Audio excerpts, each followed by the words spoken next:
Olá! Como vão todos que nos acompanham no canal Estudos Espíritas por Angélica e Ricardo? Ao iniciarmos 2024, vamos estudar a parábola do Filho Pródigo, que está no Evangelho de Lucas, capítulo 15, dos itens 11 a 32. Mas antes, vamos elevar os nossos pensamentos aos nossos espíritos protetores, pedindo maior compreensão para as palavras de Jesus com a prece que ele nos deixou. Pai nosso que estais nos céus, santificado seja o vosso nome, venha a nós o vosso reino, seja feita a vossa vontade, assim na terra como no céu. O pão nosso de cada dia nos dai hoje, perdoai as nossas ofensas, assim como perdoarmos aos nossos ofensores. Não nos deixeis cair em tentação, mas livrai-nos do mal, porque vosso é o reino, o poder e a glória para todo sempre. A parábola do Filho Pródigo é uma parábola imaginosa relatada pelo evangelista Lucas. É a doce e melodiosa palavra de Jesus, dizendo aos homens da bondade sem limites, da caridade infinita de Deus. Essa alegoria, capaz de ser compreendida por uma criança, demonstra o amparo e a proteção de Deus para com as suas criaturas. Nenhum deles é abandonado pelo Pai Celestial. Tenha os pecados que tiver, pratique as faltas que praticar, porque se é verdade que o filho chega a perder a condição de filho, o Pai nunca perde a condição de Pai para com todos, porque todos somos criaturas suas. Comenta Caibar Schutel no livro Parábolas e Ensinos de Jesus.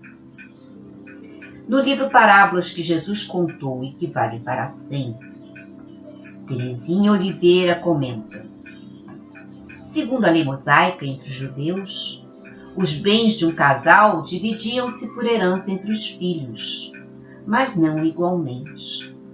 O primogênito, geralmente, gozava os direitos da sucessão na família e herdava em dobro, uma parte a mais dos seus irmãos. No caso, sendo 2 filhos, a herança seria dividida em 3 partes, cabendo ao mais novo uma delas. Já Humberto Rodin nos conta a parábola e dá uma interpretação um pouquinho diferente. Um homem tinha 2 filhos. Disse o mais novo para o pai: dá-me o quinhão dos meus bens que me toca. Ao que ele lhes repartiu os bens. Passado alguns dias, o filho mais moço juntou tudo e partiu por uma terra longínqua. Aí esbanjou sua fortuna numa vida dissoluta. Depois de tudo dissipado, sobreveio uma grande fome naquele país, e ele veio a passar necessidade. Retirou-se então e pôs-se a serviço de um dos cidadãos daquela terra. Este o mandou para os seus campos guardar porcos. Ansiava por encher o estômago com as vagens que os porcos comiam, mas ninguém lhe ajudava. Então entrou em si e disse: quantos trabalhadores na casa de meu pai têm pão em abundância, e eu aqui, morto de fome. Levantar-me-ei, irei ter com meu pai. E lhe direi: Pai, pequei contra o céu e diante de ti. Já não sou digno de ser chamado teu filho. Trata-me tão somente como um dos teus trabalhadores. Levantou-se, pois, e foi em busca de seu pai. O pai o avistou de longe e, movido de compaixão, correu até ele, atirou-se no seu pescoço e lhe deu um beijo.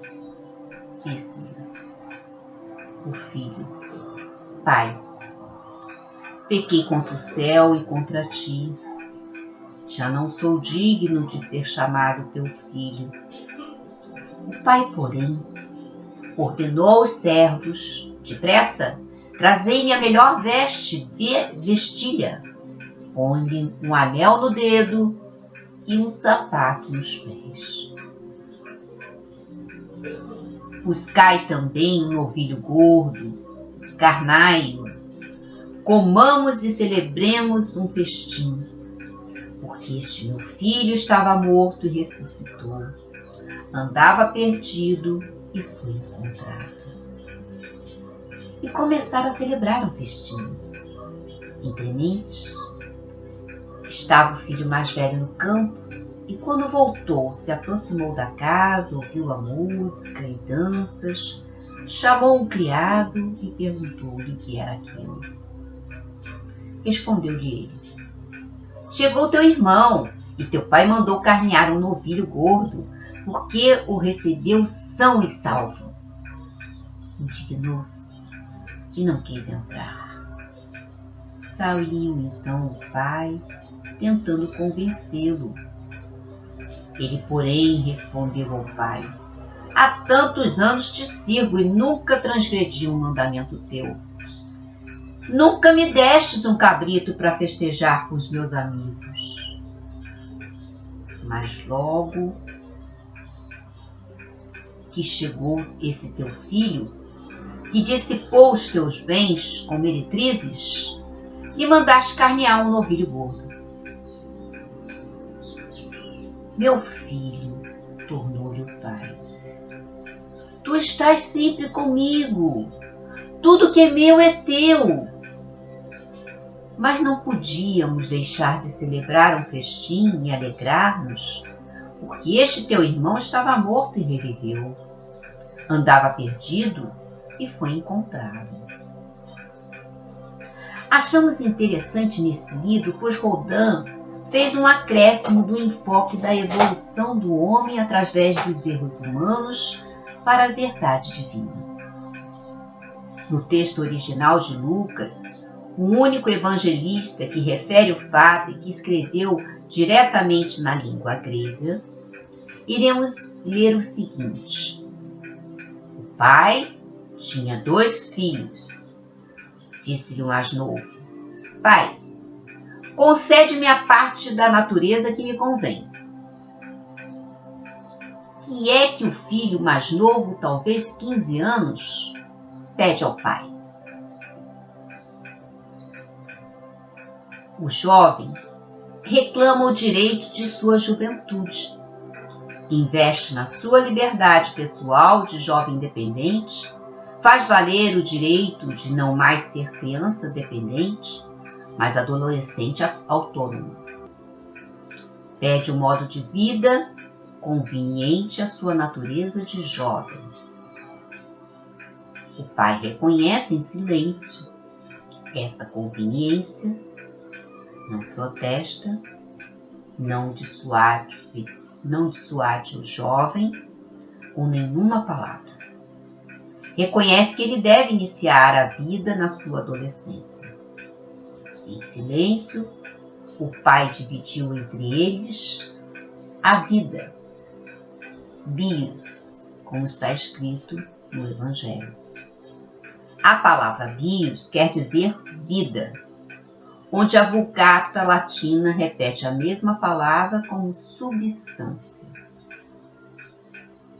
O pai dividiu a vida entre os 2 filhos. O mais velho continua sua vida dependente. O mais novo desperta para o segundo estágio de evolução nominal.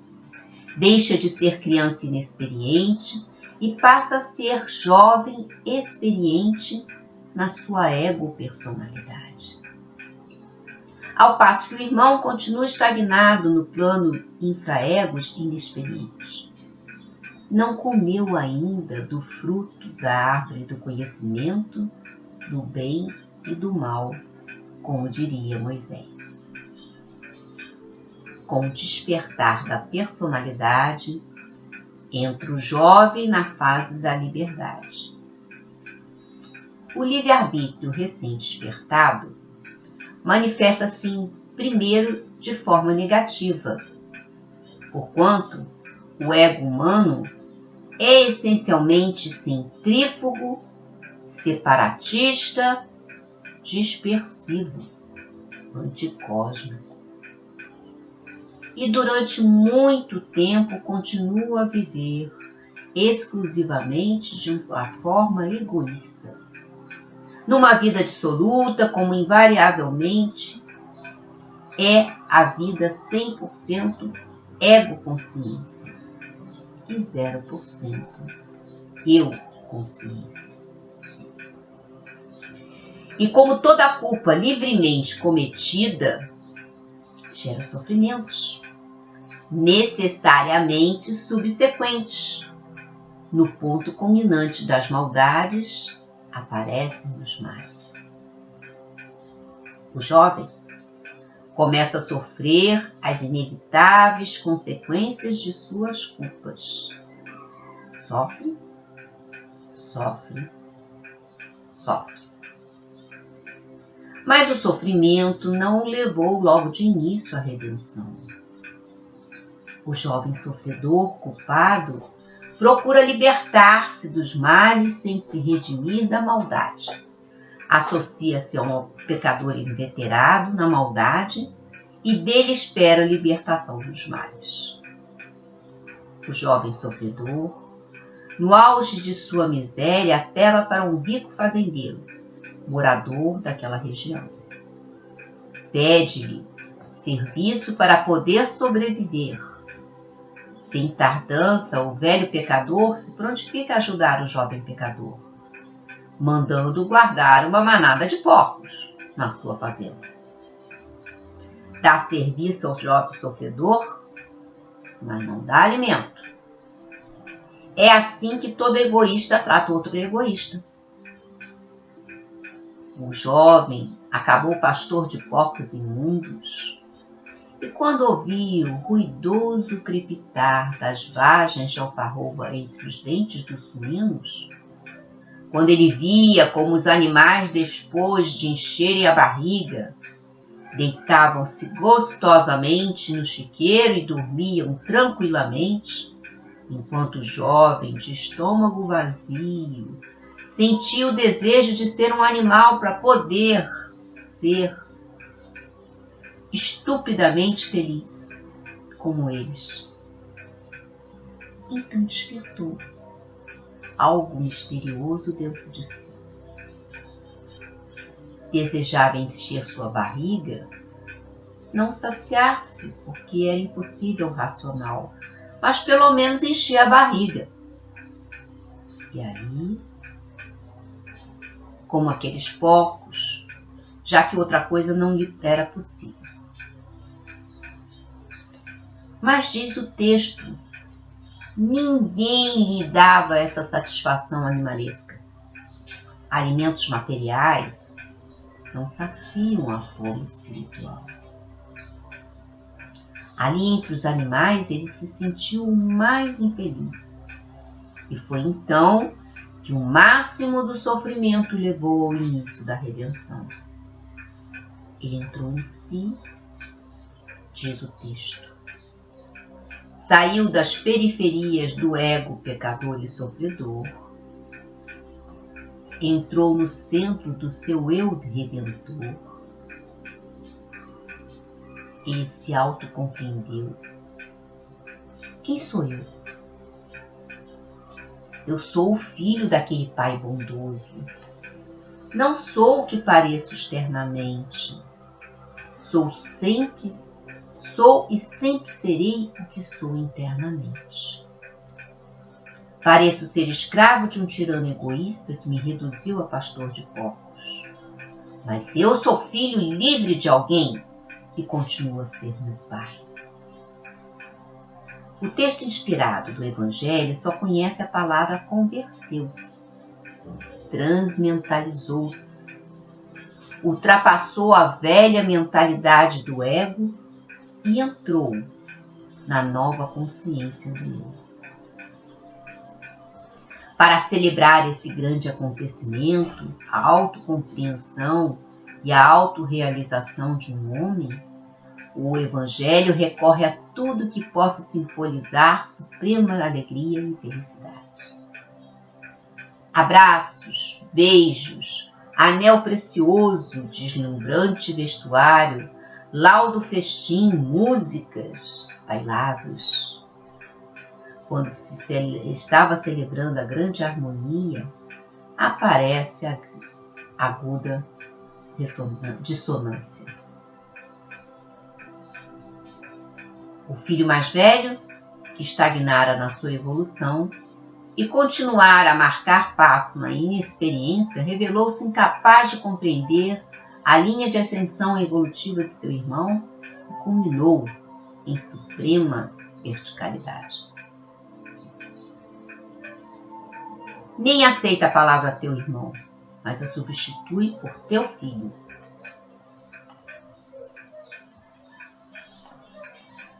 De fato, o jovem realizado não era mais irmão dele. Não havia mais nenhuma afinidade espiritual entre eles. Era apenas teu filho, um filho de Deus, sem afinidade com os outros filhos de Deus. O filho mais velho se queixa de nunca ter sido recompensado por sua obediência de muitos anos, ao passo que o outro autorrealizado nada sabe de recompensa de espírito mercenário. Quem encontrou o seu ser, seu verdadeiro ser, nada sabe do ilusório ter.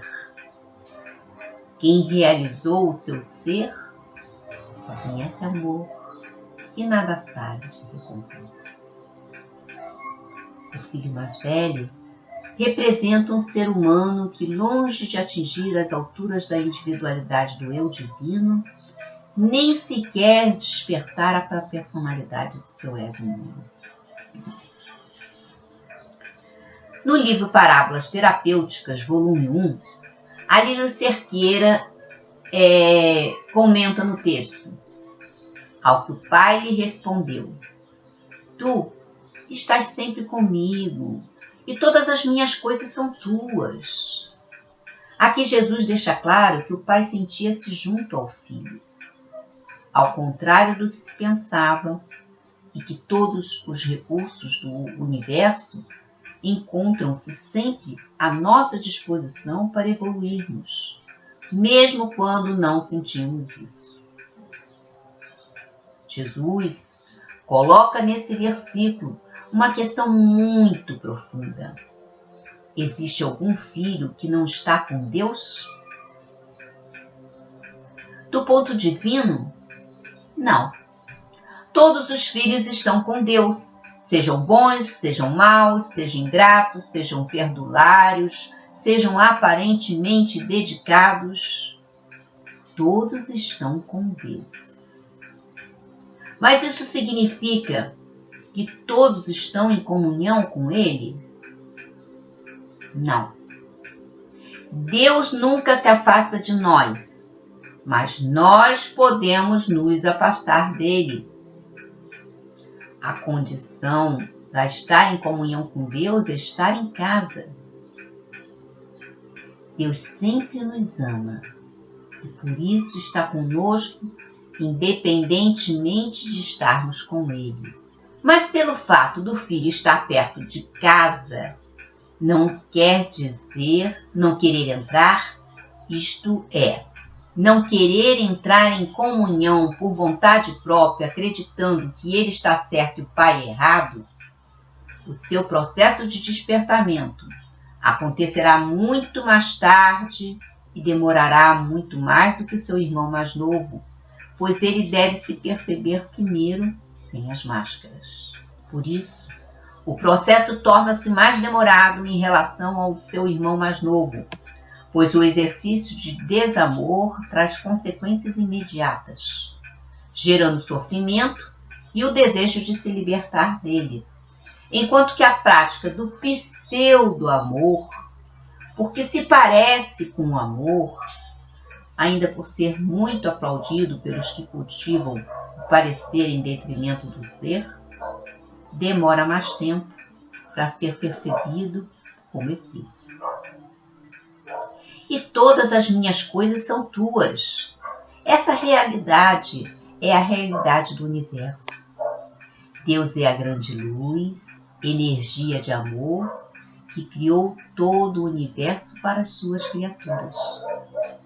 É o Pai que está nos céus, como diz Jesus. Ele criou o universo para nós.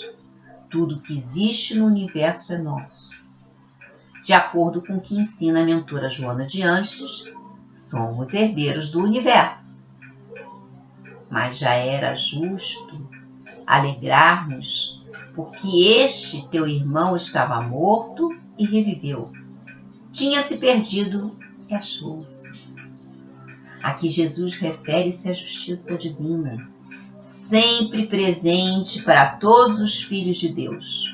Quando o pai chama a atenção de seu filho mais velho para o fato de seu irmão ter revivido, mas esse já não o reconhece como irmão, tampouco se alegra com o fato dele ter retornado a casa. A justiça divina é feita de compaixão e de misericórdia. Deus quer que todos os seus filhos revivam e se auto-encontrem, e se alegra e regozija quando isso acontece.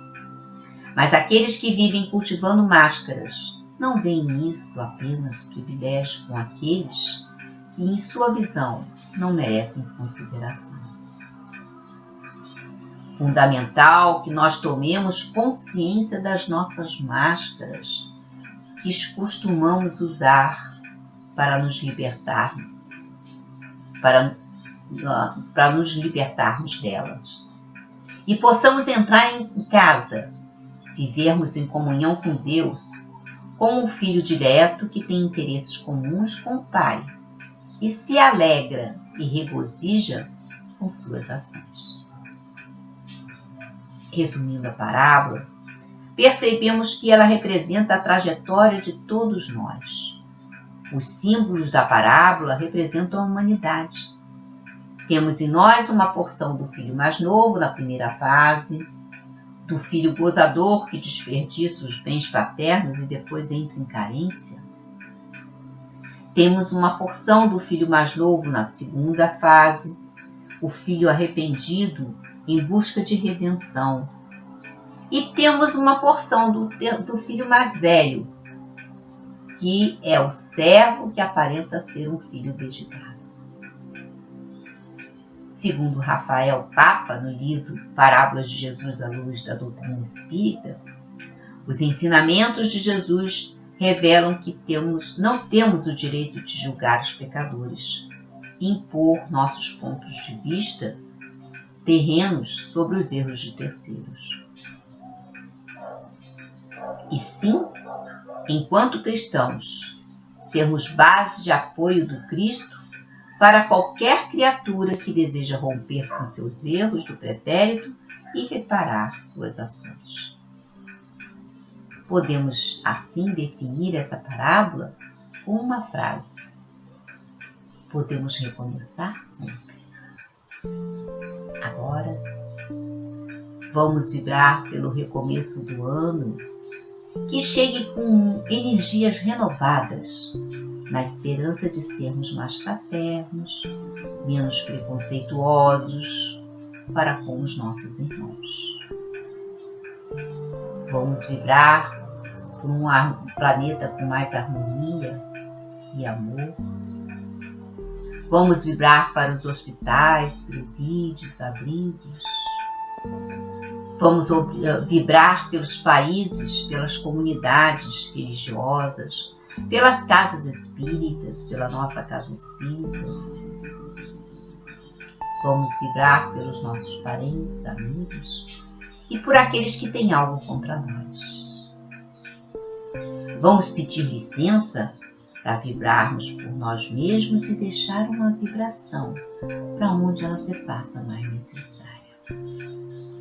Vamos agradecer a Jesus, que nos mostra o Pai maravilhoso, que sempre nos recebe de braços abertos, pois todos somos seus filhos e quer o nosso bem-estar e a nossa felicidade. Quero agradecer a você por nos acompanhar nesse estudo. Se gostou, dê o seu positivo, faça um comentário, clique no sininho, pois sempre que houver uma nova postagem, você receberá uma mensagem. Para o ano novo, desejo a todos muita paz.